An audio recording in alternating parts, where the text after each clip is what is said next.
Yo, yo, yo, welcome back to another episode of Assassin 4. Sorry we had to take a little hiatus, but the boys are back and we got a special guest with us today. Shout out to our boy Q, man. I know y'all seen him before on a couple of episodes. He's back with us on the pod today. What's good with you, man? How's everything going? What's up? What's new with you, man? Staying busy, brother. Working with, training, working with a bunch of level of kids across the different skill levels. So that's it, brother. Just staying busy. So All right, that's good. Bull City in the house, watch your mouth. Talk to him, let him know. Yeah, man. But of course, we with the crew today. I got my boy D, Dr. Esquire Day. What's going on with you, man? Not much, man. What's up with y'all? Everything chilling, everything cool. Then I got my boy T in this joint from Charlotte. What's good with you, man? Not much, bro. Not much at all, bro. Making it rain threes or dollar bills, it don't matter, bro. Come on, man. Come on, man. Nigga starting early, bruh. And then of course we got 910's finest. My boy BT. What's good with you? I'm chilling, man. I hope everybody good. Had a good day. Yeah, man. Today's been straight, man. I'm just over here watching these hoops and everything. This Denver-Milwaukee game look like some bump right now, for real, for real.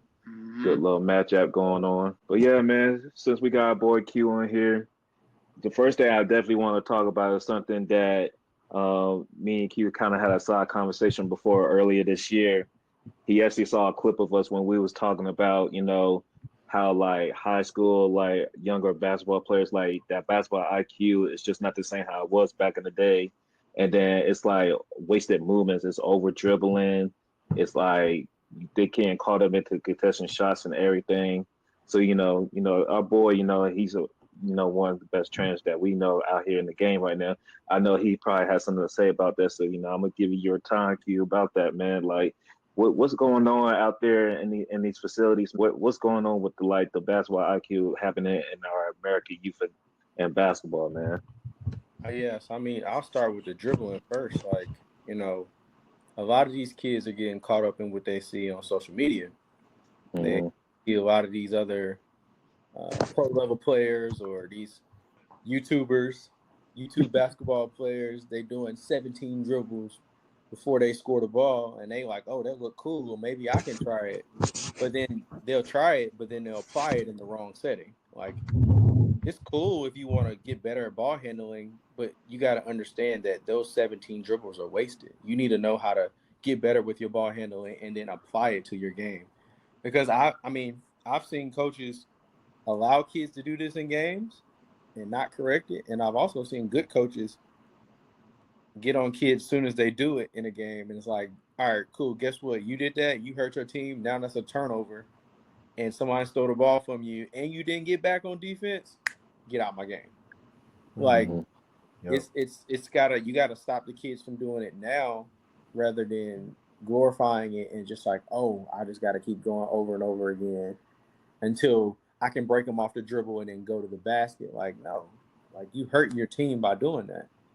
So the biggest thing when I see it happen, I'll go tell the coach or kid or whoever asks me for my opinion. I'll say you got to learn how to minimize your dribbling and maximize your efficiency on the court.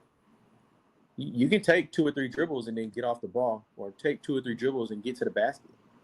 Like, you don't need a bunch of dribbles. It's not necessary. So that's just my part on the dribbling piece.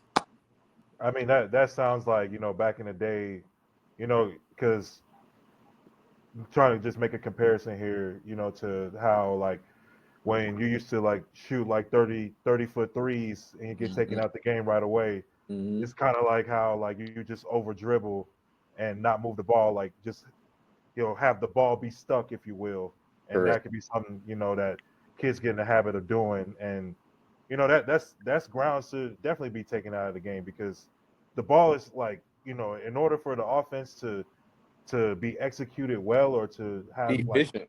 enough success, at least at the high school level, the ball needs to move around. Correct. So it's not everybody's Luka or James Harden where you can dribble 20 times and then pull up and then hit a step back three. You know, and that doesn't win you a championship anyway. You know, it's kind of like the same thing. But like even to that thing, like when I tell kids that, like at the high school level, or even if I see it in a younger age limit, I'll tell them like, hey, like think about this on both aspects of it. If you're doing all the dribbling, what do you think your teammate is doing? Standing around, sitting there watching you. And then number two, you're hurting your offense. Like you could get off the ball, go set a down screen for somebody else to come off and shoot, or you can set a hammer screen for somebody to flare out in the corner and get a shot off, or you can get off the ball, screen someone, and then backdoor cut yourself to get to a layup. Like it's so much more actions you got to learn how to do outside of just dribble, get to the 𝗲𝗊 or shoot it off of 17 dribbles. Like, and also a lot of things that people don't realize is kids only do that because of the other things they do not know too. So they're doing it in a compensation. I can't tell you how many times I've talked to kids about simple basketball terms that they do not know. Like simple, they don't know. Like I know high school kids at the high level that do not know what DHO means. It's a dribble handoff option. Until you talked about that one episode too, where it's like kids don't even know like the simplest like blah, blah, like it's like, oh man, and you can see it. You can see it. Like it's so bad. It's, oh man. Or I'll use the dribbling. I'll keep using that. Like there was a particular kid that I was working with, and I told him, I was like, I've been hearing things, and I went to go see you play. You do have the ball in your hand a lot, and then they play out of that side pick and roll. I said, if he hedges and they blitz you, what do you do next? And he didn't know what hedge or blitz meant. And this is a high school junior who is got some college offers. Yeah, that's not good at all. See what I mean? Who's to blame for that? The coaches, the parents, the trainers? The coach. I think the trainers. Coach it starts with the trainers first. Well, it starts with the trainers first, because a lot of times a kid is going to listen to his trainer versus his coach these days. And Q, you can probably speak to that. Because the trainers my boys feed the kids what they want to hear. My kids know terminology. Yeah, they should. I bet. Yeah. But you know, these kids and these parents might not know better, and they believe anything that these trainers tell them to do. Because, like, man, I remember when I had a trainer in high school, we didn't do none of that extra fancy shit. It was basic fundamentals and terminology, like you said. Yeah. You can't master the basics or play and structure. You're not gonna make it at the next level, because all that, whatever these kids be doing, it's cool. You might be able to get over in high school. You might just be a little bit more athletic than some kids or whatever. But when you get to the next level, everybody's pretty much athletic, bro. Facts. And like to the original point, like this conversation started because really my best friend has a son that's like middle school, high school, and he didn't know they were just popping off and stuff, talking about his team could have beat our team and all that. And I'm like, the stuff that you're doing, it wasn't that we couldn't do it. We weren't allowed to do it. We did some of the crazy stuff these kids do. Exactly. Our team was so deep. We legit had a 10, 12 deep roster, like legit. Dudes could have started. We had a lot of talent on the squad that I had. So legit, you did some dumb shit. You're not guaranteed to come back in the game. Out. Yeah, you gonna sit the rest of the game. Like, it's not the fact that we couldn't do some of the things that you see these kids do today. We weren't allowed to do it within the structure of the offense that we ran. Now you see kids, all they know how to do is a little simple high ball screen and hunting mismatches. But when they actually have to play in structure, they can't do it. When they actually have to run 7 different variations of the same play, they can't do it. When they actually have to have multiple coverages of defense. Hell, there's like 7 ways you can guard pick and roll. A lot of these kids don't even know that. They might list 2, 3. There's really 7 ways you can guard a pick and roll. But yo, T, to be honest with you with that though, even with the pick and roll situation, I try to talk before I even get on the court with a kid. I like to talk to them and see what they know first, right? Right. So in that pick and roll situation we talk about, let's just say if it's a high pick and roll, I always ask them, I'm like, all right, so what's your second read? You think go straight to the basket is your first, or you're not reading the body language of your defender. Is he backpedaling back? Is he pressing up on you? So what do you do in that scenario? If he backpedals back and his hand is down, obviously we take that shot. Yeah. But if he's on your hip and he's with you all the way, what's next? What do you do? Do you still try to finish against 2 or 3 people? Or do you understand how to draw somebody in and get off the ball and go relocate somewhere else? They can't even tell you that at the 8th grade, 9th grade, and some 10th grade levels, because they don't have the basic terminology. They don't have the IQ to study the game either. And I'm very big on that. Like, you'd be surprised if I gave you a percentage number of how many kids do not watch film. They don't, like, yeah. It's ridiculous. Like, it's insane. Like, but they can tell you about Austin Reeves had 45 last night, but you watched the highlights, but you didn't watch the game. You didn't tell me how he scored those 40 plus points. Or better yet, did you watch his ball movement? Did you see what he did? He also had 8 assists that game. How did he get 8 assists? Because he had a hot hand. He saw them pinch in, so he kicked out. Simple stuff. But yeah, I can see where you're coming from with that. Yeah, it's just like, I remember when I first started coaching, when I was coaching, we literally had 7 variations, literally the same set, but there were so many different things you could do out of it. It was the high ball screen, but you could also, timing is important. A lot of these guys don't understand timing, when to set those off ball actions and screens to get guys open, how to sell a certain action to get to the main action. Sometimes you got to set up a fake action to see how the defense reacts, and then you hit it with the counter. Yeah. A lot of these kids can't do that.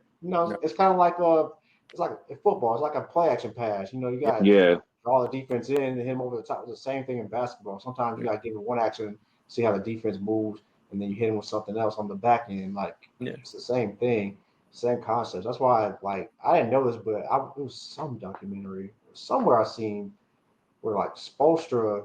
Matter of fact, they were talking about it. LeBron and JJ Redick were talking about how Eric Spoelstra went to Oregon to see Chip Kelly's offense and the spread offense and kind of how he can incorporate into basketball.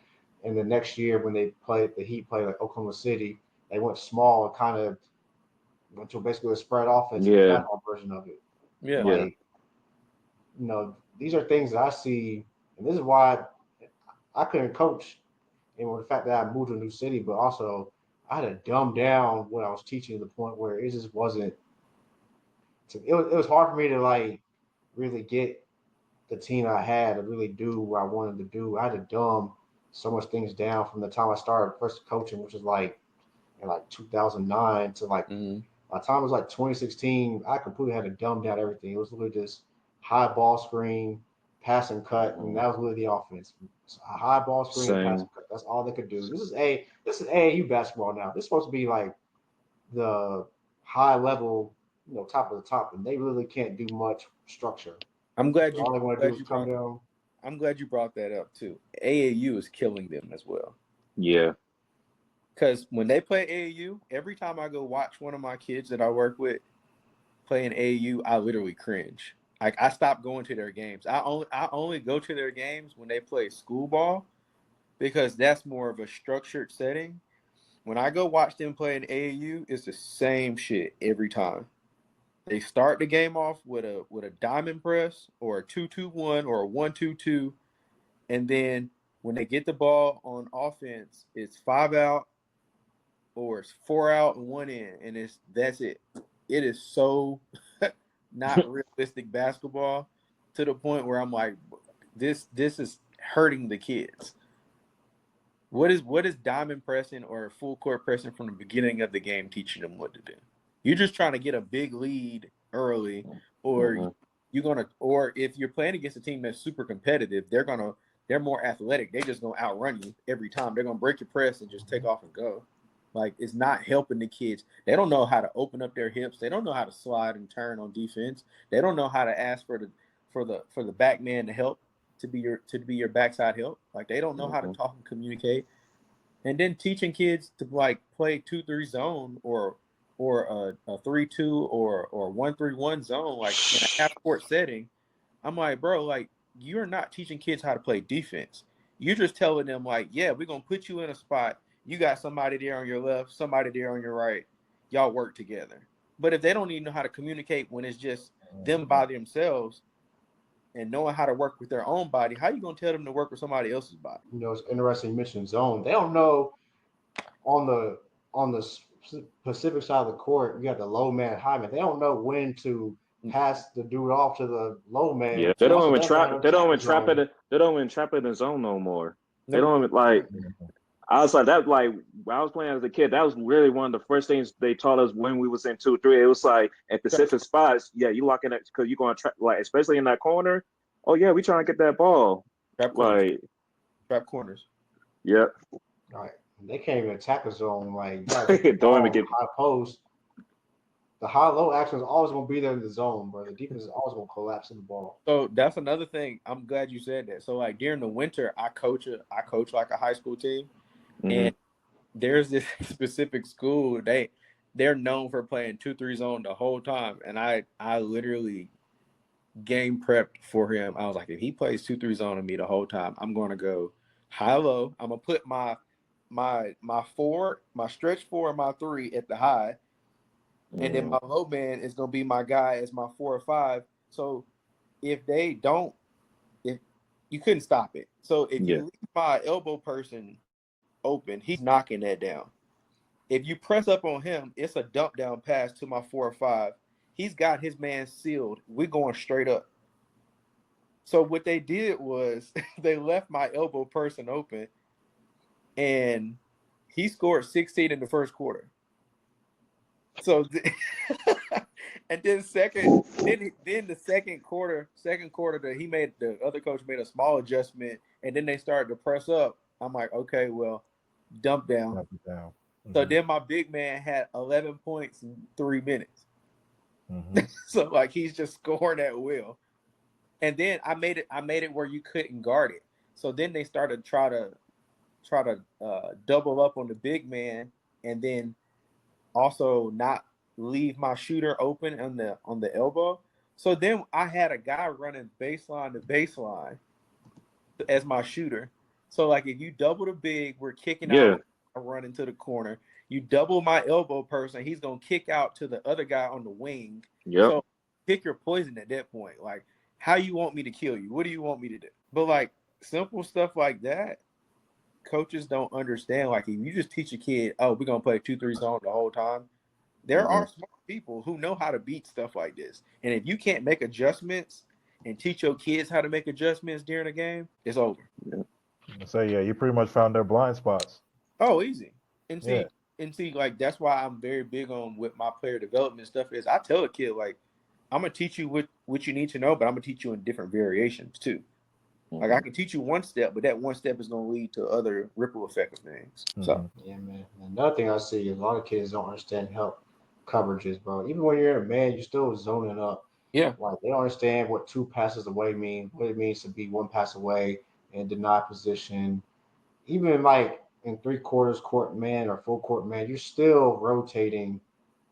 It's the same principles. Like, you know, we had full court man, 3/4 court man, half court. Pick up at half. You know, slightly outside, outside 3-point line. And then of course, if teams can't shoot, we're not going out there. Pack the lane inside 3-point line. Like, there's so many different coverages. Like people think basketball is a real simple game, but it's really complex when you really get into the meat and potatoes of it. But a lot of kids, like you said, their IQ is just not there because they think that they can shoot from 25, 30 feet and they can do a bunch of dribbling, that they're quote unquote more skilled. But you can't. A basketball IQ is a skill, in my opinion. It is a skill. Yeah. 100% a skill. And it's a skill that can be enhanced depending on the effort you put into the game. Are you putting the time in? That can be studying film. It could be picking somebody else's brain, like getting knowledge from them. Like those are all forms of investing in yourself and investing in making your IQ better. I tell kids that all the time. I tell college kids this all the time. I'm like, just because you got here, we not done. Like, we got more to do. Like, it's not now. Okay, you got here. Thank you, coach. Nah, like now we're gonna up the reps. We're gonna figure out what it's gonna take for you to be in consistent rotation. We're gonna figure out what it's gonna take for you to get to the next level if you have that aspiration. But the work don't stop. It should never stop. I'll give you a prime example. When I was like in middle school and high school in Greensboro, there were two teams they had like this like holiday tournament. It was the same two teams that was always going to be in the championship game. It was Dudley.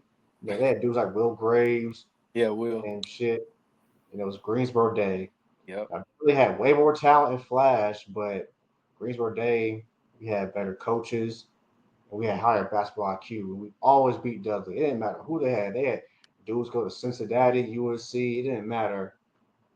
Always found a way to beat Dudley. Why? Yeah. Because you can have all the flash and do all that stuff, but when it's time to when the game gets real tight and you actually have to think the game, the team that has the higher basketball IQ is going to win. It's the same situation when there was a high school in High Point called Wesleyan Christian Academy. They had Theo Pinson. They had another dude that went to Florida State. They had Harry Giles, and they could not beat Greensboro Day in the state championship game because coaching in basketball, you can have all the talent and all the flash and stuff, but when it comes time to have the IQ and the substance, it's going to win more often than not. That's bad.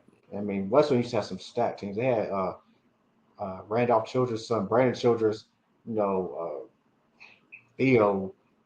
Brandon was on the same high school team. Yeah, Brandon was a problem. Brandon was nice. He was a problem, bro. You know what I'm saying? They were loaded, bro. Like, that's a team that's should be dashing right. You got ACC doing up and down the roster, and that got his name that went to Florida State. I think his name was Monte Brandon. He started at Florida. I don't know if he finished, but I mean, this team was stacked, bro. And they always lost in the championship game. And Keith Gatlin's a good coach. And Keith Gatlin's he was a good coach, bro. Yeah, I heard good things about him too. I mean, I was hearing about him when I was in Durham, so. Yeah, Keith played at the University of Maryland, Dre. He was on that squad. Yeah. So sharp. I know Keith. He used to coach the girls team at Greensboro Day, and I used to see him around. So he was a cool dude. But for some reason, Coach Johnson always had his number when it was time to really draw up some shit or really win some games. It is what it is, man. When that board come out, that's when you really start knowing who can coach. That's when it get different. Yeah. Them adjustments, they're just making simple adjustments, not like it don't have to be halftime adjustments. Can you draw up after timeout play? Simple stuff like that. Mm-hmm. Those be the guys they might even have a super talented team, but they got a good guy who can coach. Yeah. Shit, adjustments you made when someone's at the free throw line. Mm-hmm. That's a fact. That's a fact. You got to know what you're doing. Yeah, man. Another reason why we was having this conversation, because a lot of times in the chat, we just be talking about what's going on over on the other side of the world with all these countries and teams coming up. Because I don't know if you got a chance to watch the new doc, the Court of Gold doc with Team USA, Serbia, France, and all of them. Yep. Yeah, it was a good doc, man. But it was just damn, we pretty much sent out damn near all the A guys we got from American NBA, and we still had 2 close games at the end of that joint. And it's Bron, Steph, and KD, they only getting they getting up there in A. So at some point we got turn it over to the new cast. So I'm but when you think about going up against a pissed off Wemby in 28, and Joker still be around, Shea still gonna be around, I'm just thinking we got to catch up with this development like we used to back in the day, because over to me it seems over in Europe and all the other countries, they kind of keeping that foundation, keeping it simple, trying to actually teach players how about these high basketball IQ plays. Well, also too, a lot of people don't realize, but in Europe they turn pro at 14. Yeah. Luka's been a pro since he's been 15. You can turn pro at 14, in Europe, and then also they can set the structure of their schedule too. The kids can be homeschooled and turn pro, or depending on where you are, you can be a pro and still go to regular school every day over there. It's complete, like their freedom, their scheduling is next level. Like it's next level. And they're top, and they don't even have like top of the line facilities or anything. It's just I know they'll get in there and maximize their time. Mm-hmm. They're not about to go in there and do an hour and 30-minute dribbling session. No, they're gonna go in there. We're gonna do 10 minutes dribbling. We're gonna do 10 minutes free throws. We're gonna do 10 minutes. Like they're using that time and they getting right to it. Mm-hmm. Right to it. Like I was going to add your point. It's more about this physical training. BT, remember that video I sent you about the Super Bowl? Like Eagles, their functional strength. Mm-hmm. All this crazy training. You don't need to do all that crazy stuff, right? You just need the basics. Can you squat? Can you deadlift? Can you do push-ups? Can you have functional strength? All this extra stuff. It's cool, but it's really not necessary, bro. And a lot of basketball trainers, but a lot of personal trainers be setting up athletes for failure too, bro. Doing all this extra shit, bro. Over there in Europe, bro, they just stick to For that it's all for that IG content. It's all for them likes, man. I say it's all for aesthetics. It's aesthetics, man. That's all it is. Make the workout look good. Point, like how they don't have much, but they have enough. You know what I'm saying? Like if you just have, you can understand the basic, especially like functional strength. Like there's a difference between physical strength and functional strength. Yeah. But you gotta do those core lists. If you can do your core list, you're gonna have functional strength because it's all about athleticism, man. And Q, anybody, BT, anybody's played a sport, all your power literally comes from your glutes and your hips. All your athleticism comes from your hips and your glutes. It's as simple as that. Like, and anything else is just icing on the cake. Also, with what you're talking about as far as their weight, the time, and what they should be doing in the weight room, they're being led wrong, too.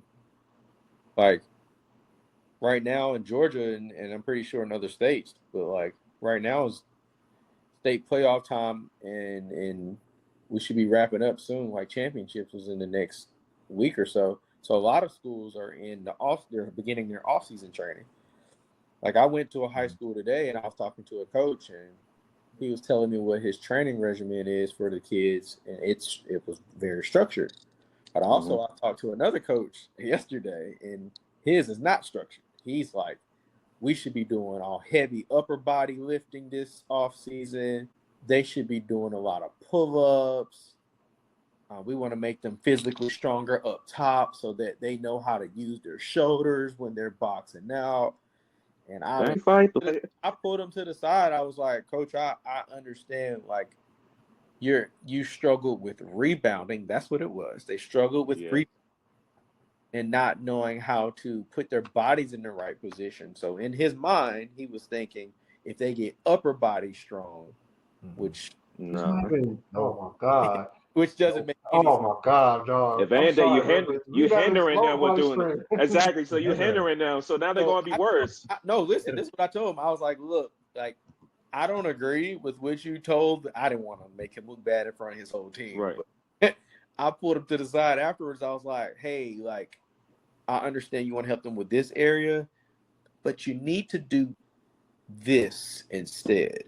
Like, these are the workouts you should be doing if you want to see growth in said area. You know what I mean? Like, sometimes a lot of these guys, head coaches of these high school programs, don't have the right infrastructure. So you kind of got to go in, especially if you have a rapport with them, you got to let them know, like, this is what you should do. But the problem is some of these guys don't feel like they can be talked to or will take your advice unless they see like your resume or something that shows that you know what you're talking about. Because I've had a high school coach one time turned down my advice, didn't listen to what I said, heard of the things and people that I was working with, and then called me out of the blue to come back to come work with his kids. I definitely did not, because you trying to spin the block and ask for me to help you when I was trying to help you the first go around. Like they get this ego thing of like, oh, I can do it, I can do it, I can do it, I can do it by myself. Like they stuck in their ways. Yeah, That's what like, it is. Yeah. they're stuck in their ways. I'm like, no, like it's okay to ask for help. Exactly. And if somebody wants to offer your help, maybe you should just take the time to just listen to it rather than just, oh, I'm fine, no thanks anyway. Like now you're hindering your program. Now, I did not work with him. I did work with his kids though. Because I'll never not. If a kid want to work with me, he could have money or not have money. I'm gonna figure out a way to work with him. I mean, if you don't got the money right away, I've done stuff for free before and then got paid on the back end, or do it for free and I get blessed down the road, which is fine with me. Like I don't be pressed over the money. The money gonna always find people who are passionate about what they do. So my mother told me that years ago. She said, there are going to be opportunities where you can make your money. There'll be times when you have to do some things for free, but God go bless you. So put yourself in a position to like be helpful, and it'll all work out. Yeah, definitely. So yeah, man, that's my piece. That's my piece for now. These coaches, a lot of coaches definitely, like I said, they lack infrastructure and the egos. They're not open to new things. They think they know everything. They don't. Where like, yeah, upper body strength is important for rebounding, but rebound really all lower body strength, like you said, body positioning. But you gotta have strong legs so you don't get knocked off your spot. Correct. Rebounding really, you gotta have a strong foundation. So that's just crazy to me, but that's not surprising because like I used to train a couple kids when I was in Greensboro, and like you said, coaches, but yeah, they want their kid work on this and do this, and then you'd be like, actually, they need to work on this. They get taken aback and whatever. But like I said, their ego gets hurt, and they're not open to adapting. Those are coaches that really don't get anywhere. The coaches that get far are the ones that adapt their system like to their team. Like, my first year of high school, we did things a certain way, but then the next year we were way more athletic, and just had so many athletes. We literally just pushed the ball on the floor, and we're at a secondary break. We can have our like 6-7 options on a secondary break, and then if we need to, we need to get structured. But really, he just changed up our whole style of play, just to accommodate the team that we had. Not every team can do that. And it's crazy, T. I had to do the same thing just with my own little kids. I was like, because you try to teach them a certain way, but eventually you just got to look at what you see on the floor and be like, okay, let's switch it up real quick. Like I changed the ball handler, made sure my most athletic kids were out on the break and stuff like that. Next thing you know, we was looking better, we taking off. But it's like you said, it's just those simple things. Like college basketball, you pretty much have almost a new team every year now. Like you try to fit your system to a certain way because you're used to it, but sometimes you're gonna have to switch that thing up because you don't have that like back down center you used to having like the prior 5 years. Now you got like a pick and pop center, so you got to switch that thing up a little bit to accommodate what you have on the floor. Yeah, I think now college basketball too, like the lack of like big name coaches, you see more coaches doing that because back in the day, Dean Smith was going to run that four corners offense. They said the only thing that held Michael Jordan back was Dean Smith. Syracuse,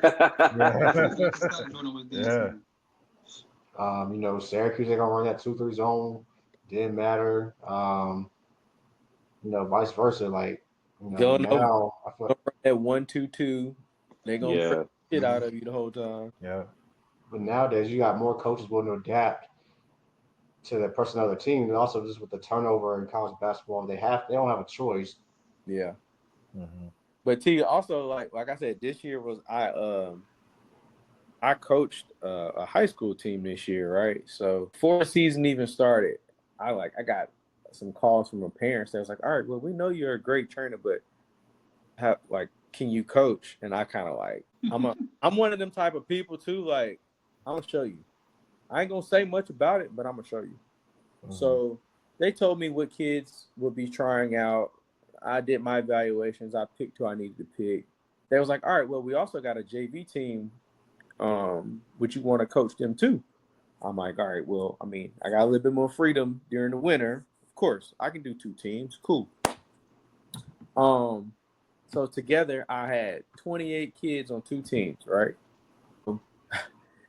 Some parents were saying, like, at best the because it was a freshman team and a JV team.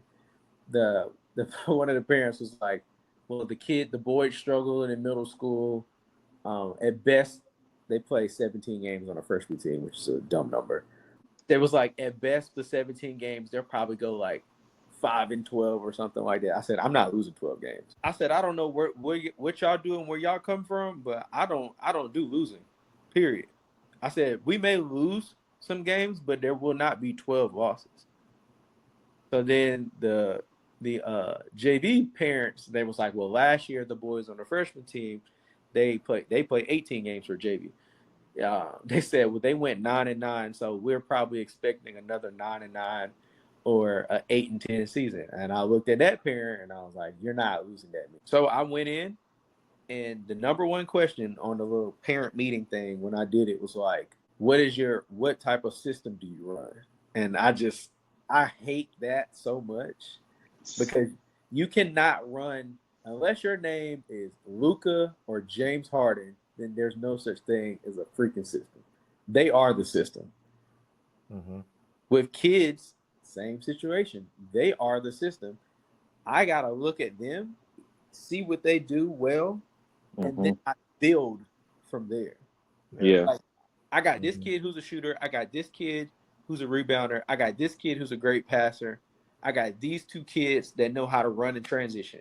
All right, cool. So I'm going to create my plays based off their player tendencies and what they do well. But the parents for the life of me could not understand, how does this coach not have a system that he runs? I do not run a system. I look at what I have first, and I build my system from there. So I said all that to say, when the season ended about 3 weeks ago, the freshman kids went the 17 games, they went 14-3. And then the JV kids went 16-2. Yeah. So asking me, do I know how to coach, is crazy. Hey, they know they coach now. They know what it is now. This is why I did it though. I was like, number one, now see, Dave, coming from where we come from, like, we gonna accept the challenge. Yeah. Like, this is what we do. Mm-hmm. So I'm like, all right, bet, cool. If I do well with this is gonna open up the door for me to get these kids reeled in. Mm-hmm. Now I'm training them consistently. Mm-hmm. Now, money flow. The money flows. So season went well. The day after it, oh, when can we start training? Oh, when will you be back in the gym? Like, the day after the season ended. So, like, kids got to understand too, like, when you put the right things in place for them, they will be successful. If you don't have good structure, that's when all that 17 dribbles come into play. Like, it's gonna be ISO ball.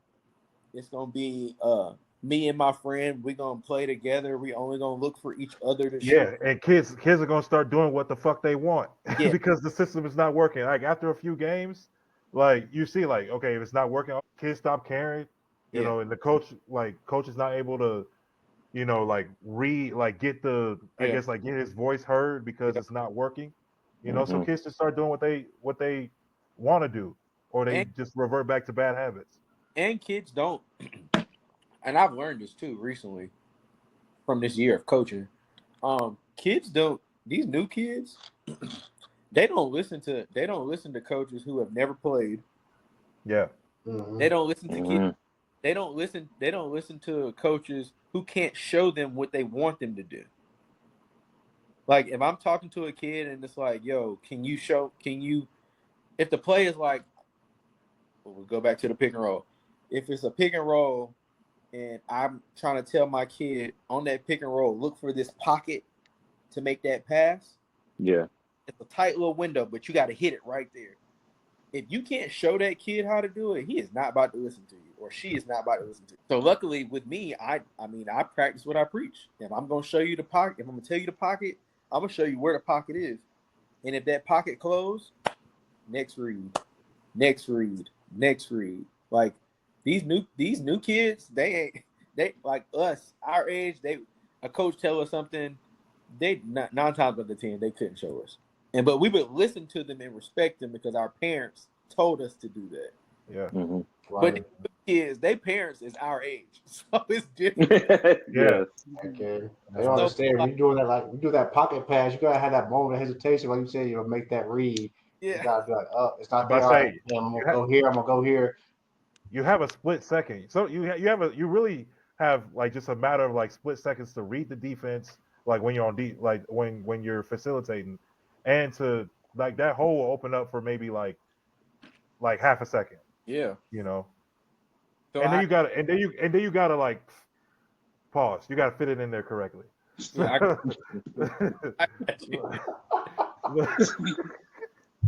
I got you. Come on.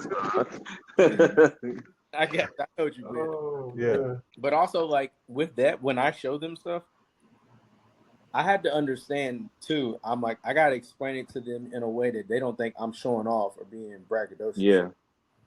To me, it's like I'm gonna show it to you, but also I tell them, watch my pace. Watch how I am with the ball. I'm not letting nobody speed me up. I'm not letting nobody slow me down. I'm going to play at the pace I want to play at. But a lot of these kids, it's like, oh, get the ball, take off and go. Mm-hmm. No. Mm-hmm. Right. Hell no. Stop that. I had a kid like that this year. He was initially just, I'm like, hell no, slow that shit down. Bring it back. Start over. And with situations like that, if you don't correct it in a practice or at the beginning of a season, they're going to continuously just keep doing that shit over and over again. Yeah. Which can lead to bad habits of turnovers or bad possessions. But if you teach them and show them, all right, pace is what is important, not speed. Mm-hmm. Understand tempo. All right, if it's a pick and roll and if the spot is open, take it and go. Yeah. If it's a drop coverage where the big drops on there, oh, so now what do you do now? So now we can slow it down a little bit, right? Or you can speed it up. You got to watch how the big is guarding you. In that pick and roll, if the guard drops under and he doesn't jump over the screen, you got a different read now. Like, you got to see what's going on. Yeah. They just thought one-dimensional, get the ball, just take off and go. I'm like, no. Mm-mm. Hey, I think I know why that happens. I think I know why that happens because like a lot of these kids like they'll watch highlights on YouTube and obviously like on YouTube because like of shorts and things like that, like highlight reels, it's fast. It's faster. Sometimes it's faster than what it actually is like or how it happened in real life. So they feel like sometimes like they're rushing without even knowing that they are. Yeah. Yeah. That's exactly what it is. And Q and Dre, I don't know if y'all used to do this, but when I coach, I used to spend almost half our practice sometimes on what I used to call game scenarios. Okay, we're down 5, we got 90 seconds left, we don't have one timeout. This is team on offense, this team on defense. You're down, figure it out. Can you win the game? You got 90 seconds, and like this is the bonus situation. This is like because a lot of times when you and some of the parents are like, why are you doing this instead of actually running plays? I'm like, because damn, the plays, like if the game is tight, sometimes you just gotta make a play. Yeah. You gotta play in no situation, no scenarios, know when to call your timeouts, when to foul, when to do certain things. Because you can run all the sets you want to, but when you get in those real tight situations, a lot of it becomes instinctive. If you don't practice this stuff, Correct. and it doesn't become instinctual, you're gonna overthink it. And then, like I said, when your first read's out there, you're gonna panic, and guys will start doing whatever after their first read's there or the second read's out there. Yeah, and when you get in all the time. When you get in them trenches, that's when you know who can really hoop and when can't. Yeah. Because there's that's what sometimes at the end of a game, I'm like, yo, like we got sets, we can run them, or I'm gonna just let y'all play ball. I'm gonna do my part. I'm gonna coach y'all, but now y'all gotta just go out there and go hoop. Like y'all trying to hoop, or y'all gonna let them just run y'all over? And 9 times out of 10, they lock in because they know when I talk like that, they know what's up. Like let's go, run this shit. Run this shit up right now. Let's go. I Rock know it. what to do. Like that's the same way when they be looking for the timeout because they've been fucking out. I was like, no, y'all gonna fix this shit. Play through Yeah, this shit. Fuck that timeout. Fuck that timeout. exactly. Like, because sometimes you gotta learn how to. That's a time to teach them how to learn how to like stop or run. Because I'm not gonna be able. Because I might like T described earlier. I might be in a situation where I just can't call a timeout because I might need that joint later down the line. Facts. So if a team is on like 8-0 run, you need to learn how to like look. If we going too fast and we commit a turn, I need to slow this bitch down so we can like, all right, let's assess the situation. Like, let's leave some clock and then let's try to go another route on how we going to attack the defense. But you keep doing the same thing over and over and over again. You're just going to keep effing up like that. So you got it's got to be that instinct got to kick in at some point. It's going to be like, because I could teach you the skills, I could teach you the sets, I could teach you the foundation, and everything. But at the end of the game, like you said, if we in the 2 minute on the clock, fourth quarter, it's tied 66-66. And we only, and especially if you're not in a league that has a shot clock. I know in this area we have a shot clock, but some leagues in high school you don't. So it's like, all right, in 2 minutes, you literally might only have like 2 possessions left out this whole game, depending how you want to run it. So like that's when you really gotta be like, all right, like we gotta get this good shot. Correct. And that's why it's so important for your point guard or your backcourt players to be an extension of the coach. And that's not always the case. Especially like when you're in those positions where you can't, where the coach is like, well, play through this. Like find a way to stop the run, find a way to get an easy basket. You need to be able to have the players to do that. Or at least have somebody on the court that's talking that knows your knowledge from the court. Because sometimes your extension might not be the point guard, it might not be the backcourt. But if at least you have somebody that can talk on the court and get everything together, then you will be okay. Yeah. Real quick, I don't know if y'all been watching it, like why my eyes been shifting over to the side. Yeah. Steph scored 56. Oh, word. Good. What? Yeah, boy been getting busy, son. He scored 56 and he hit 12 and 19 from 3 and 12 for 12 from the free throw line. Mm-hmm. That's crazy because it did. Powell had like 24 and a half. Like 56. Damn.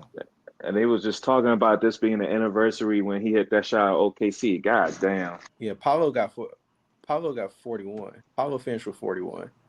Yeah, he had like 24 at halftime, and it was like a tie game at half. So Yeah. I kind of looked to this Denver game. I know he's like struggling a little bit with injuries and stuff.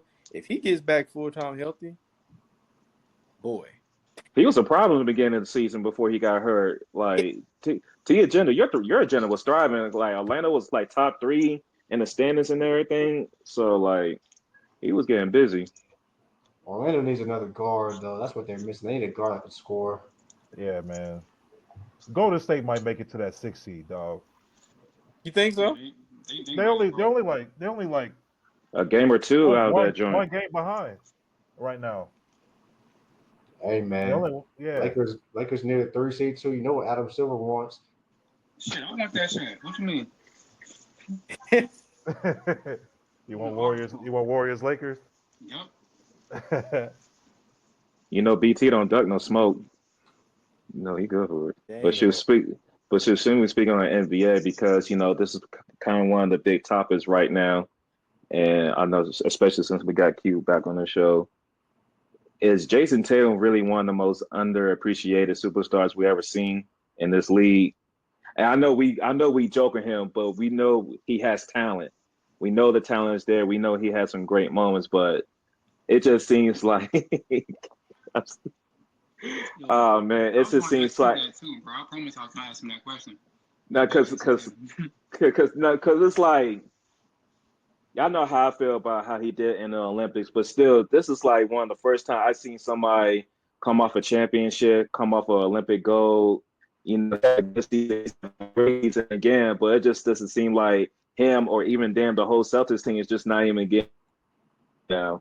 So I just want to know like Q and everybody else thoughts like about how Jason Tatum feels about being underappreciated. I'll look at it this way. So he knows what it takes to get to the big game. He knows what it takes to get to the series, the finals, right? So now you know what it takes to get there. So now this is the second half of the season. He's kind of just catching that stride. But I'm telling y'all, when the playoffs come back into play, but it's a whole nother switch. Like the mentality's about to change. Now it's like kill or be killed. Mm-hmm. And you're gonna see another side of them. So I just the things that I know, you're gonna see another side. So it's just a championship thing though, too. Like if you look at all the teams that won multiple championships, like they don't always finish top 3 or top 4 or whatever. Or even if they do, right? Like I've got the rankings now. Like, okay, Boston's number 2. Yeah. Like they doing what they need to get their home court for the playoffs, right? Yeah. But what's to say like the number 1 seed team Cleveland is going to be so great when they get to the playoffs? Like they don't have a veteran team. Like none of those guys have been to other than Tristan Thompson. Like nobody has been to the finals or the conference finals. It's just going to become like, do you know how to play in a hostile playoff environment? And the Boston Celtics are going to be like, check box. Yeah, we've been here. We done this. We know how to play together. And then we also missed Porzingis for a part of the season anyway. So we get one of our guys back, and Jrue Holiday's been in and out. So they're going to get their rotation back together, and then they'll be fine. Yeah, I think part of the reason why Tatum's not appreciated, I give it a couple things. Number one, he's a great guy, but he just doesn't have it. Like his personality is just, and it's not his fault. This is who he is. But also, I blame the media too. Not only for that, for just the Celtics, like all the bashing. The NBA media is the most negative sports media out of any major sport by far. You don't see NFL media on ESPN bashing the product like this, or any of their affiliates on NBC, CBS, Amazon, whatever. They don't bash their product like that. You don't see the hockey guys bash their product the way the NBA media bashes their product, or baseball. Some of the guys are critical of baseball. Rob Manfred's an idiot. We all know Don't that. Don't get me started. Yeah. But even baseball doesn't bash their sport as much as NBA media bashes their product. And what's the narrative been lately? It's too many threes. It's this, and then like teams kind of, I mean, not teams, but fans kind of just dismiss Boston. Yeah, they're a great team, but whatever, that plays a part into it as well, in my opinion. Boston does shoot a lot of threes, but I mean, it works. And but they hit a lot of threes. Look at their makeup of their team. They have the team that's really equipped to play like this. I mean, when you got guys like Pritchard and Hauser and Cornette coming off the bench, and even some of the guys like that Keita dude that's like a third string center, he comes in and does well. What's the ball dude? I forgot his name. The rookie. JD. I know what you're talking about. Even when he gets in the game, sometimes he makes plays. Like I watched Boston come to Charlotte twice in a back-to-back, and both games were close. But Charlotte tried to make an adjustment, because when you have those like home and home back-to-back, those are like mini playoff series. So you kind of see what adjustments were made from game one to the next day. And we tried to make the adjustments, and they countered. And Jaylen Brown missed the second game, and Tatum's like, all right, man, it's time for me to do what I gotta do.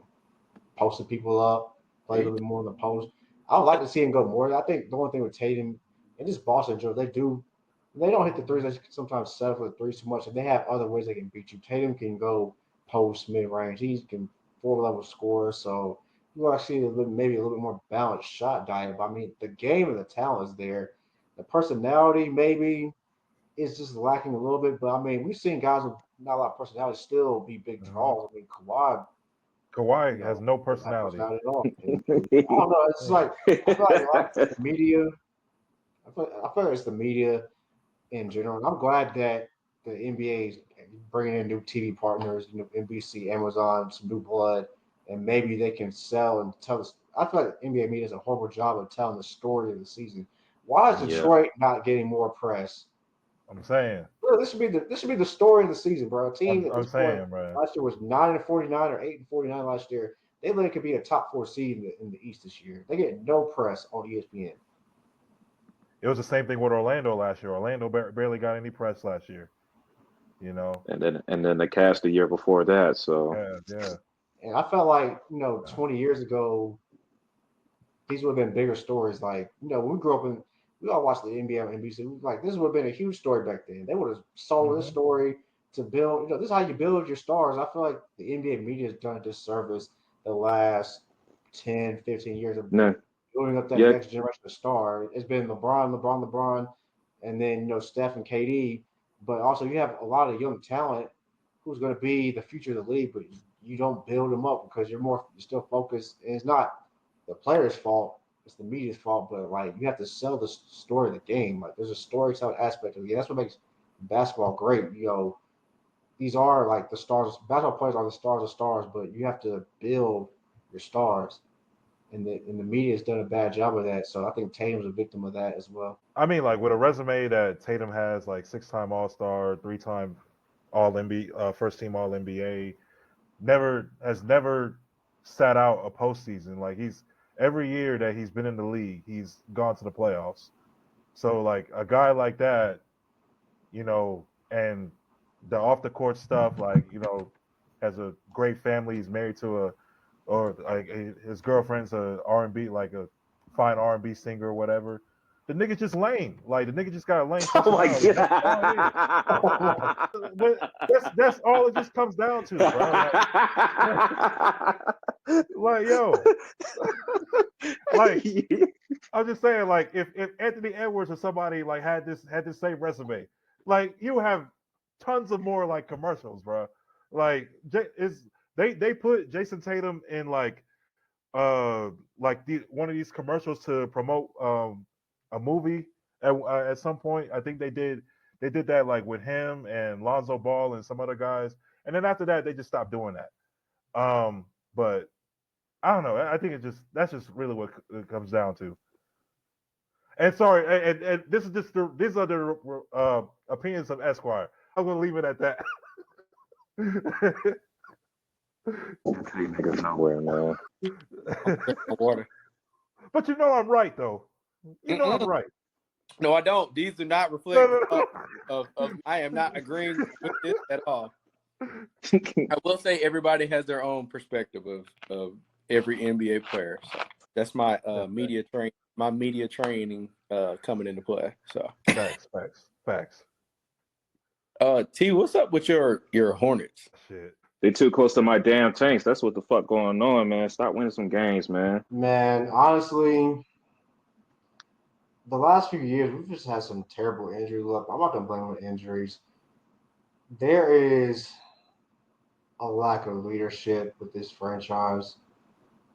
Yeah, I tell you, I will say it's not the coach. I know the coach. He's a good coach. Yeah, I think sometimes when you're trying to set a culture, it takes time.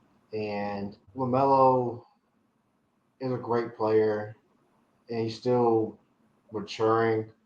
So I feel like he has to learn what it takes to be a great leader. And we just don't have that veteran to show these young guys how to be professional. Not, even when LaMelo came in, like, who was his vet, man? It was like Gordon Hayward, by my respects, Terry Rozier, who, got case pending. Best. Right? Like, who LaMelo's vet was his rookie year? It was actually Malik Monk, man. Malik Monk said he took, trying to show LaMelo. Yes. That's crazy. Yes, Malik Monk. They have this year they do though, right? He's got Taj Gibson. Yeah. This year I'm saying like when he was a rookie. Oh, got it. Yeah, that was his rookie season when he came in. Like it was a very young team, like Rozier, Gordon Hayward. Monk had been the year. He was still on his rookie deal, but he had been in the league a few years and he had made mistakes. So, but even now, like Grant Williams, Steph Curry. Yeah, and thing is, Grant Williams was when he went down, that was a big loss because Q and anybody, y'all know the game.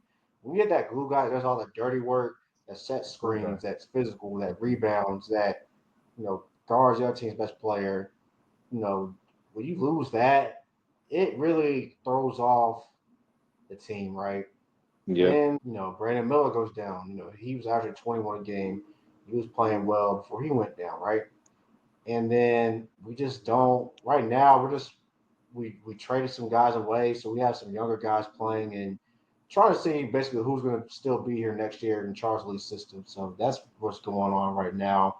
It's disappointing, especially the way they've been blown out. You like to be more competitive. They're actually playing right now in Dallas, and they're actually up by 1 on early third quarter, so they're playing a little bit better tonight. But yeah, it's just sometimes it takes time. Like Detroit last year at this time was like 9-49. They could turn around. I'm not saying that we can beat Detroit, but we don't on paper. We don't have a bad team on paper.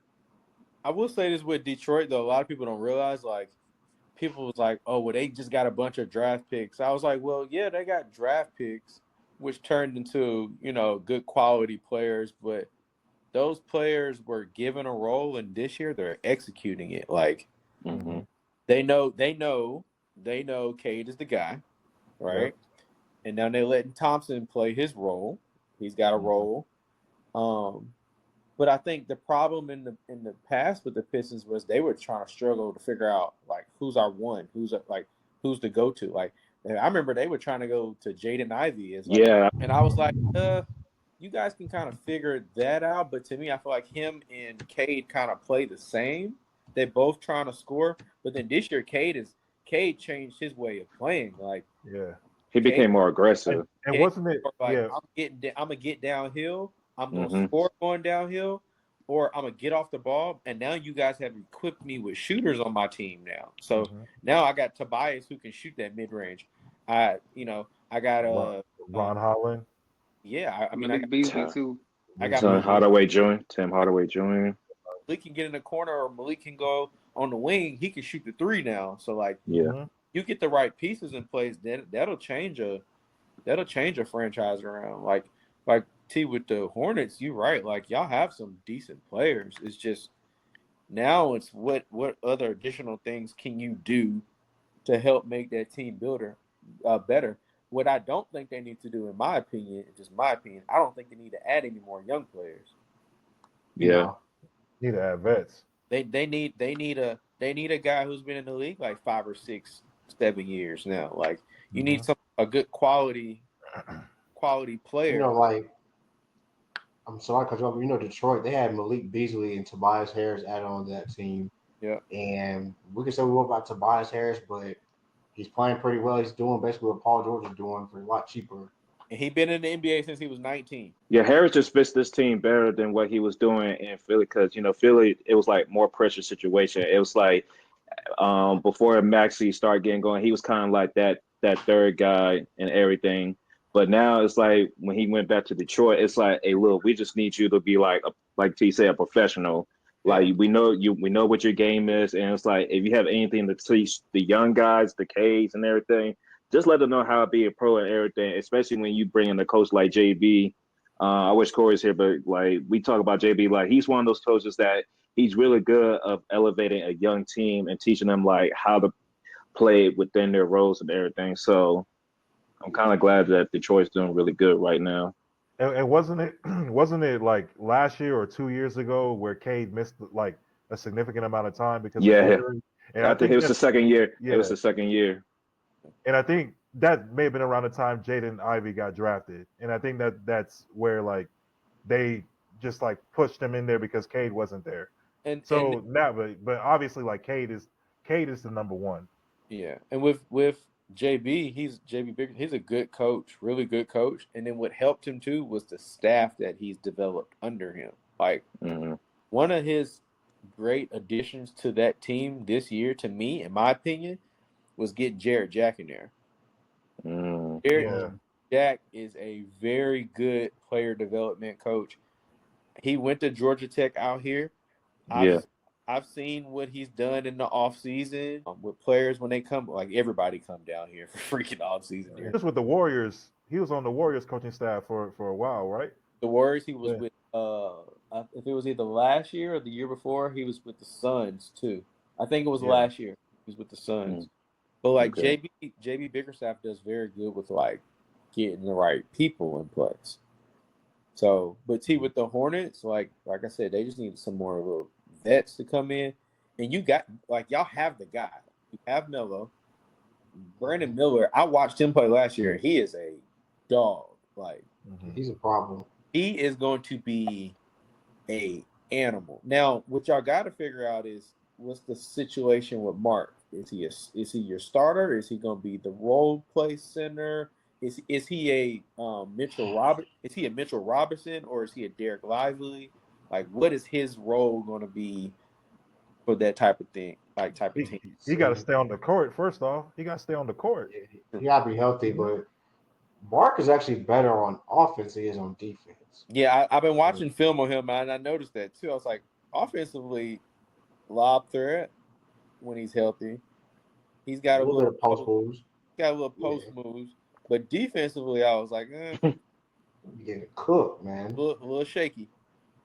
Nah, I remember you was sick when you said this man's getting cooked by fucking 𝗪𝗶𝘀. It ain't no fucking rule. He was so sick, bro. I saw him get cooked literally in a span of like 2 or 3 weeks. 𝗪𝗶𝘁'𝘀, 𝗪𝗶𝘀, AD, Gafford, and then what really set me over the edge, bro, was we got cooked by Bobby Portis, bro. And only one. And T listed one player that's like a perennial All NBA player. I'm about to say Gafford gave him 30 and 15 or something like that. Hey, chill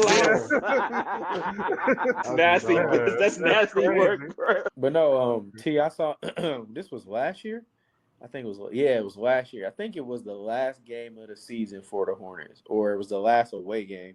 They came here and they played the Hawks, right? And I had heard of Brandon Miller. I was like, let me just go see. I looked up and got courtside seats to go to that game.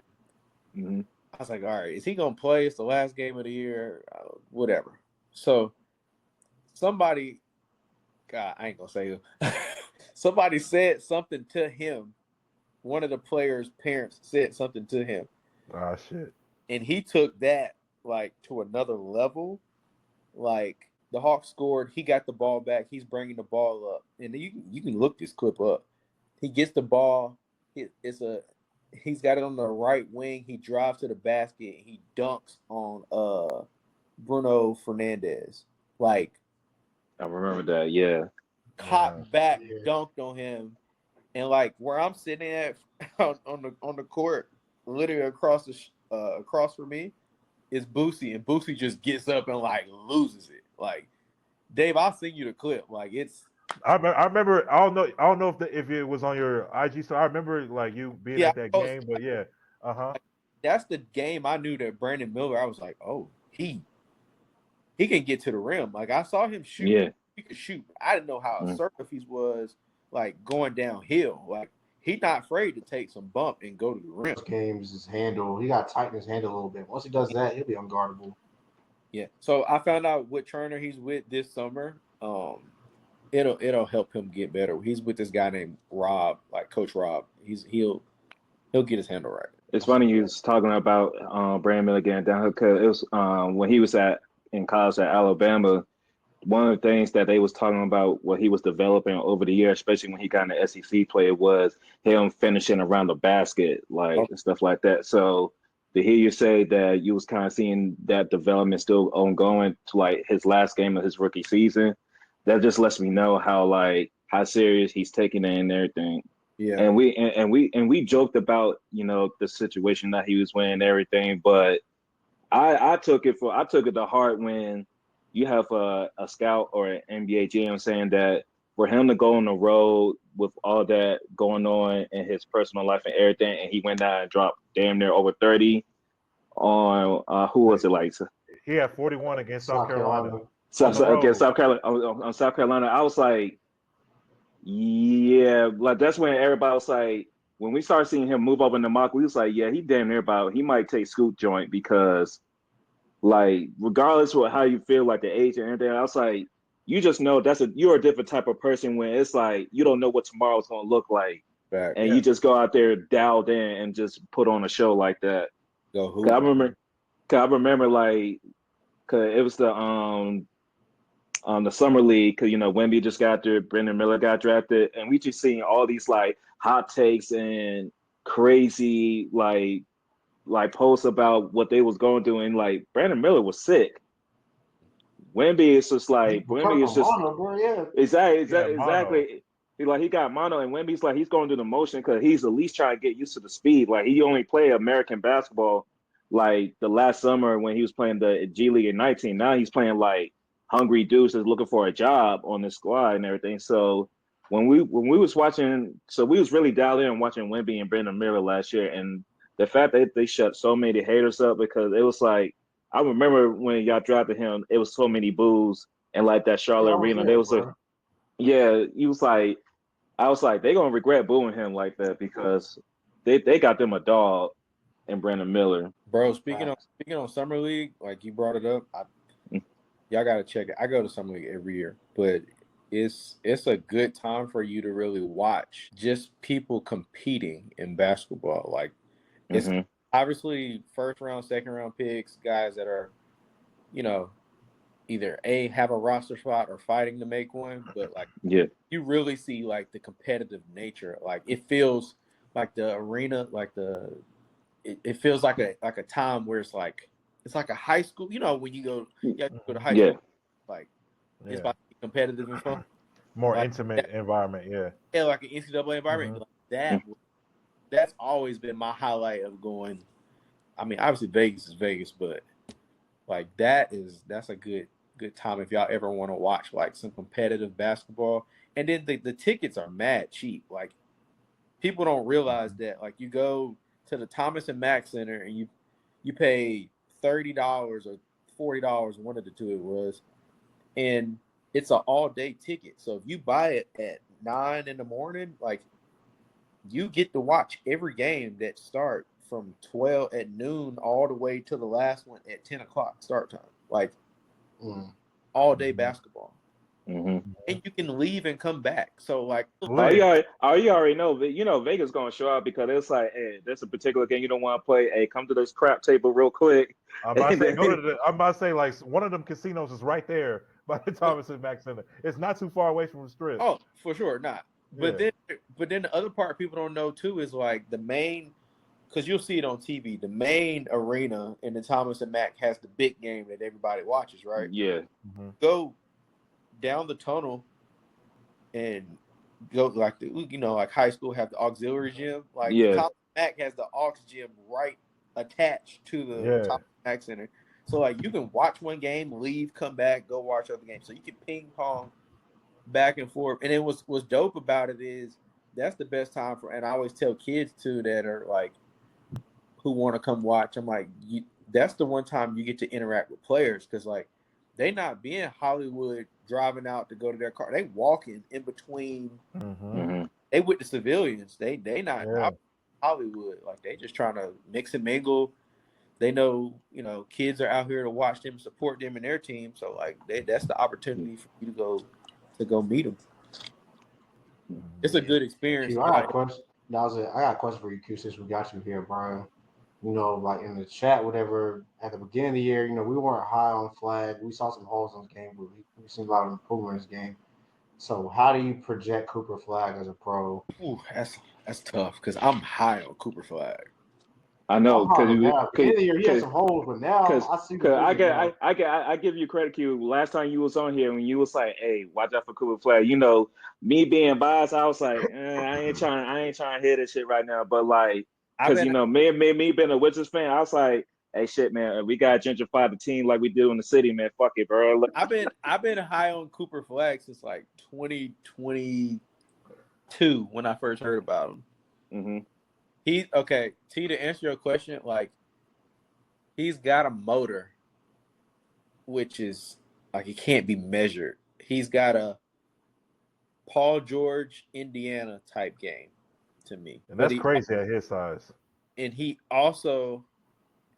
got a Paul George type motor. He can score like how that's a good comparison. Indiana Paul George when he figured it out. Not the rookie year of Paul George, or the second year.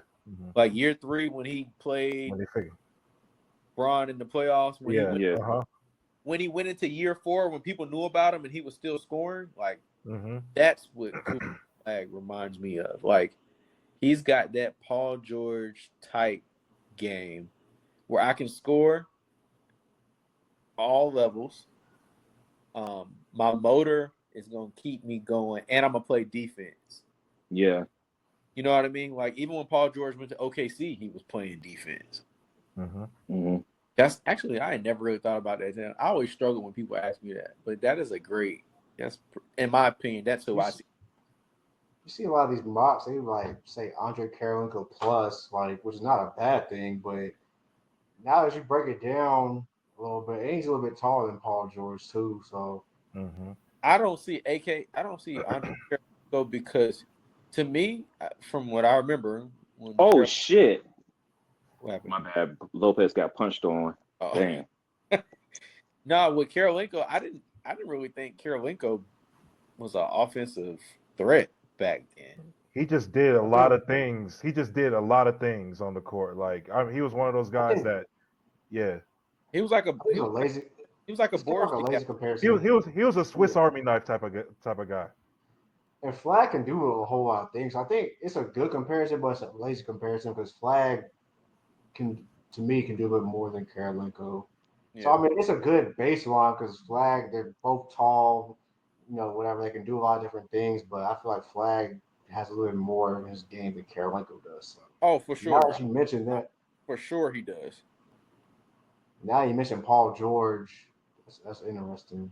That is one that I see, like that Indiana, OKC first year. That Paul, yeah. I'm high on Cooper Flag. I'm really high on Dylan Harper. I was gonna say, how you feel about like Dylan Harper, Ace Bailey, VJ Trey, like those? Because those to us seem like they was going to be like the top 5 in the drafts. But like, how you feel? Like Dylan is cold. Dylan is because me personally, if we fall out of the first pick and we get like 2, I'm cool with getting Dylan. Like Dylan, I've seen enough of his games at Rutgers, and between him and Ace, it's like I like Ace too, but it's like for fit, I feel like if we get Dylan, he's really can take our team to another level. Because we got Jordan and Bilal already there. You just and Bud, you think we just go Ace another wing? I can see that. You know what I mean? Like they got guards already in play, but there's no who's your 4. You know what I mean? Like who's your 4? I don't even know who's your 3. Oh, Chris Middleton. Well, but for now, but yeah, we're working on like Keyshawn George. He's splitting between like 3 and 4, and SAR's splitting between 4 and 5. So I can see why you want to get somebody like an Ace, like that, another wing person, especially because Ace is already like 6'9", 6'10". Yeah. Allegedly, because you know how they be lying, how they be posting these heights, man. Okay. I've seen him play in person multiple times. So he's the real deal too. But yeah, my favorite one, probably Dylan Harper, like because I'm guard. No, Dylan game is so cold. Like what's comp do you see from him? Like I know you be trying to figure out these comps and everything, but like what NBA player you see out of Dylan?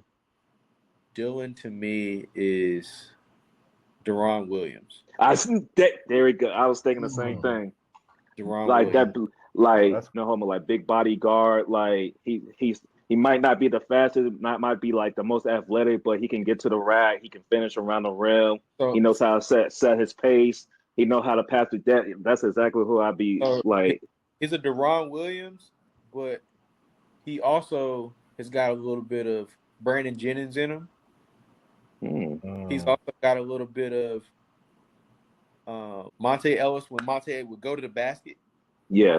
When he would pump fake and drive, and like Monte was one of the first ones that I remember seeing going to the rim and switching a little bit with his hands, or that's true. That's true. Yeah. Dylan Harper also has a little bit of Jalen Brunson with his 2-foot finishing ability too. So he'll drive to the basket, he'll get on 2 feet, he can finish, he can switch that pivot and then just attack you based off how you play that defense on him. But D Will for sure. Like Utah D Will. Yeah. All right, so I know Corey out here, but I know he probably asked you this, and I'm gonna ask you Cooper Flag. Let's say Hornets get number 1 pick. Okay. How do you like that fit with him, LaMelo, and Brandon Miller? And Miles Bridges, right? Maybe. Possibly. I think that would be That would be. I mean, here's the thing: if y'all take him, you got to get rid of Miles because Cooper Flagg's a 4. He's a 4. And what is Miles? Miles right now is a 4. Yeah, he's your small ball 4. Right? If you take him, good. That'll be good. It'll help ticket sales, obviously. But to be with the team, it would be a good fit. But also, like, it's gonna be the same thing. Like, you know how you are when y'all get rookie. The rookie's gonna score 14 to maybe 16 points. Mm-hmm. I don't think that would be that beneficial for y'all right now. See, I think from what we have currently, I think 𝗪𝗃 Edgecombe would actually be ideal because he's a 2 guard. Okay. You can bump Brandon Miller to the 3, which I think is more of his natural position. Then you already have Miles at the 4. How do you like that fit? That's a better fit. And then bump him to the 4. You still got Mark, right? Yeah. I like that fit better, honestly. I like that fit better. Then down the road, you got to figure out how you're gonna pay all these people. But that's a down the road thing. That's a discussion for another day, man. Yeah, that's a go talk to Sam Presti at OKC how he figured this out. Yeah, because see the thing is, like, I feel like with LaMelo, he'll give Flag so many easy. Mm-hmm. Yeah, but like you said, what are you gonna do with Miles Bridges then? Because they both play the same position, and Flag's gonna get the they're gonna favor Flag. That's because, like you said, all the other factors that come with Cooper Flag. Yeah. But 𝗪𝗃 Edgecombe has improved so much recently, especially with his shot making and playmaking ability. Yeah. The athleticism is off the charts. Like, the athleticism is crazy. So you add him, you can move Brandon Miller to more of his natural position at the 3. Miles is already there at the 4. And 𝗪𝗃, he's like 6'5", but with LaMelo at 6'8", you don't necessarily need another tall 2 guard. Like, so I think that's actually a great fit. If we don't get number 1, that's who I would take from Charlotte. But if we do get number 1, I mean, we're gonna take Flag, so I guess they'll figure it out from there. But from a fit wise, I think 𝗪𝗃 actually is a better fit for what the current roster is. For sure, yeah. Now that you said, I'm just picturing scenarios in my head, and it's like, well, if Cooper goes to the Hornets, what would that look like? What if Cooper went to the Wizards? How would that look like? I don't know the other bottom teams at the moment, but there's a unprotected. Unprotected. No, they never. They had it from a previous trade. I think it was from the Murray trade, and I think that joint's like unprotected because wherever they land, they getting that pick. This is Tim Duncan and David Robinson all over again. Hey man, who made that comparison? Somebody made that comparison, bro. I think it was like T or somebody in the chat. Like David Robinson got hurt. Yeah. Missed like half. So like them, so like them extra losses is going to matter when it comes to the lottery when the ping pong stop popping up. They got the first overall pick and got Tim Duncan. Yeah. Like okay, now we are in Doctor Strange opening up a new universe. So wait, now I'm putting that into my brain. So now we talking. The Spurs get the number 1 pick. Oh, so if that happened, you talking Fox? Yep. Castle, Wemby, Cooper Flag. Don't sleep on this one. Keldon Johnson. Yeah. Mm-hmm. Yeah. His numbers went down this year because obviously Wemby went up, but Keldon Johnson used to average 20 points a game. Like, yeah. When it was nobody there, yeah. You got Vassell, you got Jeremy Shohan. You got one of the Champagne brothers. Yeah, like that's 8. They got a roster now. Mm-hmm. Oh, and still got Chris. If Chris decides to stay, that's 9 people right there. Yeah, that's 10 people right there. Dog, that's crazy. I didn't even think about that as a scenario.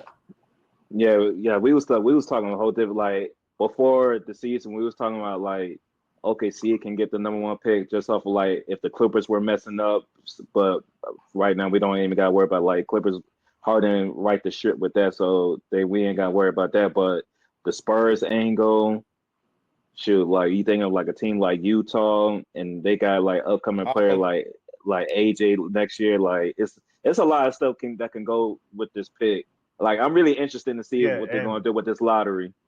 And since we talking about the Spurs, I'm gonna bring this up because right now Bleacher Report on their mock, they got Spurs at 10 and 11, 10 taking Jace Richardson from Michigan State, and then at 11, Liam McNeely from UConn. Which I think that if the Spurs get either one of these guys, Yeah, I see. like I see yeah, what like I these are potential glue guys or like rotation guys. I see them doing what they did with last when they had two. Like, they're gonna trade one of those away.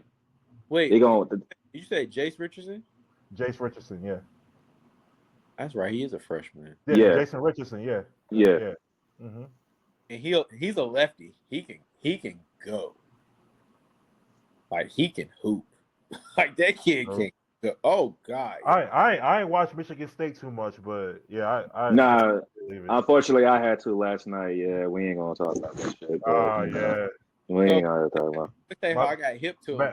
I knew about him in high school and stuff, right? Yeah. But I thought he was gonna go to Michigan State, just kind of be a rotation player. But then, like, my friend started sending me this video that was like, Jace Richardson is starting this game. And his dad was in the stands, and he cooked that game. Like, was going crazy. And ever since then, I've been tuned in. I'm like watching him. There's this app called Synergy where you can break down film and stuff for players, and then you can get it for pretty much NCAA players, whoever. And I watched a lot of his stuff. He's I don't want to use this, but he's a lefty, younger version of Ginobili. Interesting. Like, he can get to the rim, but he's got a jump shot too, like a lefty, like a Brandon Jennings. How Brandon Jennings was. He knows the spots. Like, Brandon Jennings used to come off the pick and roll, shoot the elbow, or shoot the little mid range. That's what Jace Richardson do. He ain't forcing nothing. He'll get to the rim like Ginobili. I saw him do the around the back like Ginobili did too. Like, the kid can go. But if the Spurs get him, that's a good development system for him to get better in. Yeah. I will say that Spurs do know how to develop their players. So if they do decide to keep two young players, but I just think, Wemby's still kind of on his rookie contract, and we kind of see him ascending into like a top 10 player, probably going to get there. Hopefully everything's good with his like blood clot situation and everything. He can come back. But we kind of see the ascension in Wemby. So they're going to be on that type of time where it's like you was talking about with the Hornets, you really don't need any more young players. You need like vets to surround him to kind of start making y'all into a playoff team.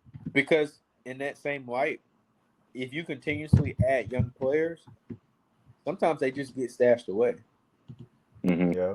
Never develop. I don't know. I'm gonna use a kid's name. I don't know what he's gonna pan out to be, but he was the third pick in the draft, and he's sitting the bench on the Houston Rockets. Reed Shepherd is just sitting the bench. He's not even in rotation. Right. But that Houston Rockets team went like 4 or 5 years of just getting top draft picks. 5 picks. Yeah. Mm-hmm. And then end up getting, a couple older guys that come in. Got Uncle Jeff to come in. You got Fred VanVleet to come be the starting point guard. You moved Jalen Green over to his natural position as the 2. Yeah. And then Thompson, I knew he was gonna be good. I didn't do that. But you kind of figure out like who is what their role is in that sense, and then the team just kind of gels together. But you never know. Like, y'all may get somebody young, and then everybody else starts to realize like, I don't like. For example, Miles Bridges may have to be like, well, I don't need to score 20. I don't need to score 18. Let me go down to 14 or 16 and let Brandon Miller go up to 20. You know what I mean? Because he's a better scorer than me. My role should just be I smoke the screen, I shoot it, or I come off a back door and you throw me a lob, I dunk it. Like, I get my shit in transition type thing. It all depends on who buys in and what they bring in as far as vets. Yeah. But yeah, man, we're coming up over an hour 30. Any last questions for Q before we wrap things up? I mean, we've been having a great discussion today. As always, we appreciate you coming on the show and giving us some insight with training, what you think about hoops overall, the league and everything. So, again, we appreciate you coming on, dog. No problem, bro. All right, shoot, man. Dave, what we tell these folks, man? Hey, man, you already know what it is. Subscribe to the pod, like, share, and subscribe. If you know you're watching this episode on YouTube, make sure you hit that like button, subscribe button. If you watch on any of the platforms that we're on, because you know we're everywhere, anywhere and everywhere. Make sure you hit the follow button, the like button, anything that applies. Yeah, follow us on social media, Facebook, X, Instagram. You know we're gonna be back in the arenas eventually. More to come on that. Yes, Stay tuned sir. for more content. As always, you know we're gonna be putting out episodes, and you never know when we're gonna have a rant corner or some random stuff that we're gonna do. So make sure you stay tuned in on that. But yeah, man, this has been great. Q, I appreciate you joining. I hope that we can keep bringing you on and not have to charge us a fee for us to have you on here. But Nah, yeah, y'all good. Y'all sit on. Because you know you're getting big time, man. I see it. You getting big time, man. Not personality wise, but you know. Nah, I got you. Yeah, man. Hey, it's your time right now, dog. Appreciate it. It's your time. Yeah. Yes, sir. Well, shoot, appreciate that day. And before we get off, man, first, just gotta show off this hoodie for the Black History Month. It's been a rough Black History Month for a lot of us, man. Boy. If you know, it's been kind of rough for us, but we still hanging, we still here, we still bonding together. But goddamn, I'm ready for this month to be over because it's been one of the roughest Black History Months I've been a part of. Oh man, but y'all see it, man. Y'all already know what time it is, bro. We gonna come back strong in March, man. I promise you that. We gonna come back strong in March. Yeah. Dirty soda in styrofoam. You already know what it is. Hey. You already know what it is. Dirty soda in the styrofoam. Spend a day, get my mind blown. You already know what the rest is. Yeah. It's coming. Hey man, we don't call him a doctor for nothing, man. He be coming with the bars. He be coming with them surgical bars, man. Yeah. But listen, man, I got my boy Dr. Esquire Day. I got my boy BT, my boy T in Charlotte, and again our special guest Q. We appreciate you. Assassins 4. This Dre from PG. We out.